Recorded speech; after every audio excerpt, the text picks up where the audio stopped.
అందరికీ నమస్కారం అండి. సేవ్ కౌ అండ్ సేవ్ ఎర్త్‌లో భాగంగా ఈరోజు ఒక మంచి విషయం చెప్పడానికి మీ ముందుకొచ్చాను. దయచేసి ఒక రైతు మన నోట్లోకి మన 5 వేళ్ళు వెళ్ళటం కోసం ఎంత కష్టపడుతున్నాడో మీ కళ్ళతో ప్రత్యక్షంగా చూడండి. ఎందుకంటే చాలామంది ఫుడ్ ఆర్డర్ చేసి ఈ వీడియోలో చూపిస్తున్న విధంగానే వదిలేసి వెళ్ళిపోతారు.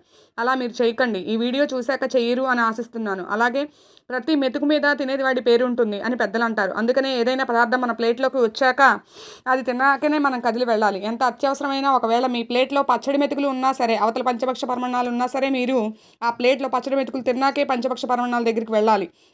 ఇది గనక పాటించకపోతే మీ ఖాతాలో మీరు ఎంత ఫుడ్ వేస్ట్ చేశారో మొత్తం అంతా కూడా జమ అయ్యి ఉంటుంది. దానికి మీరు ఈ భూమి మీద ఉండగానే మూల్యం చెల్లించవలసి ఉంటుంది.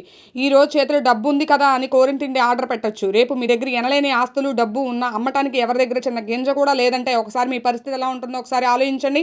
దయచేసి ఫుడ్ వేస్ట్ చేయొద్దు. అలాగే ప్రతి ఒక్కరూ తమకు సంబంధించిన పొలాలు, స్థలాలు ఉంటే అవి విషపరం కాకుండా కాపాడండి. Please save earth.